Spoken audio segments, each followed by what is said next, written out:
Dans cette vidéo, nous allons voir le rôle du masque de sous-réseau, information essentielle de l'adressage IP.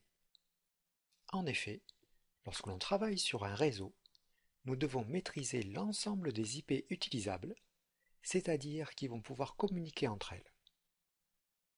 Les IP ne peuvent pas être choisis au hasard, car un équipement, même relié par câble, risque de ne pas pouvoir communiquer avec les autres hôtes du réseau si son adressage n'est pas sur le même ID réseau, c'est-à-dire dans le même ensemble d'IP, et c'est là qu'intervient le masque de sous-réseau. Mais avant de parler du masque, nous devons définir ce qu'est une adresse IP. Une adresse IP est une information d'identification d'un autre réseau codifiée sur 32 bits en IPv4. Pour des facilités de lecture et d'écriture, elle est représentée sous la forme de 4 paquets de 8 bits. Chaque paquet est converti en décimales et séparé par un point. Mais ça, c'est juste une convention d'écriture. Une adresse en IPv4 contient deux informations, des bits codifiant le réseau et des bits codifiant le numéro de l'hôte dans ce réseau. Mais comment identifier les bits réseau des bits d'hôte? Est-ce les 24 premiers bits, les 8 premiers bits ou les 16 premiers? C'est le rôle du masque de sous-réseau choisi par le technicien pour avoir le nombre d'hôtes et ou de réseaux ou de sous-réseaux désirés. Le masque de sous-réseau est codifié sur 32 bits par une suite de 1 à partir de la gauche pour définir la position des bits de réseau dans l'IP, puis par une suite de 0 pour identifier la position des bits d'hôte dans l'IP. Il n'est donc pas possible qu'il y ait un 0 dans les bits de réseau ou un 1 dans les bits d'hôte, car c'est le passage des 1 au 0 qui délimite les bits de réseau des bits d'hôte dans l'IP. C'est ça la mission du masque de sous-réseau. Ce masque dit que les 23 premiers bits de l'IP à laquelle il est associé sont des bits de réseau et qu'il y a ensuite 9 bits d'hôte.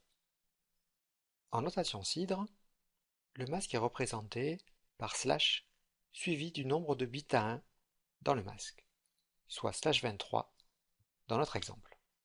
Il est aussi représenté par 4 paquets de 8 bits codés en décimales, séparés par un point, comme l'IP.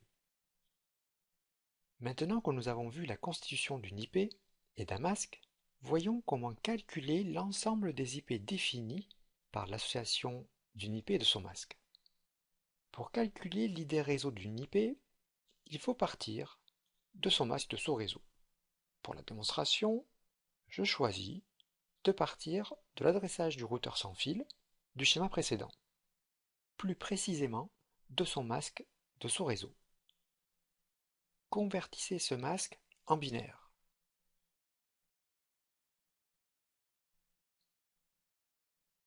Le passage des 1 au 0 identifie la séparation des bits de réseau et des bits d'hôte dans l'IP.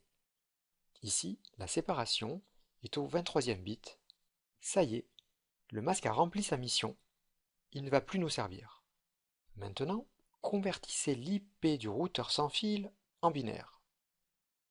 Placez la séparation identifiée avec le masque au 23e bit. Vous venez d'identifier les bits de réseau et les bits d'hôte dans l'IP.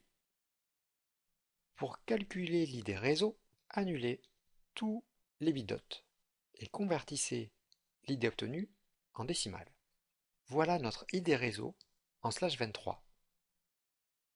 Calculez la première IP adressable de l'ID réseau en codifiant la valeur 1 sur la partie des bits d'hôte. Convertissez l'IP en décimales. Voici la première IP adressable de notre réseau en slash 23. Calculez la dernière IP de l'ID réseau, appelée adresse de diffusion, en codifiant la valeur maximale sur la partie bit d'hôte, c'est-à-dire en les mettant tous à 1.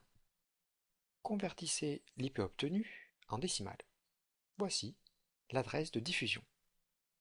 Si on récapitule, À partir de l'IP 192.168.98.49 en sage 23, nous avons déterminé l'ID réseau 192.168.98.0, la première IP 192.168.98.1, puis .2, .3, etc.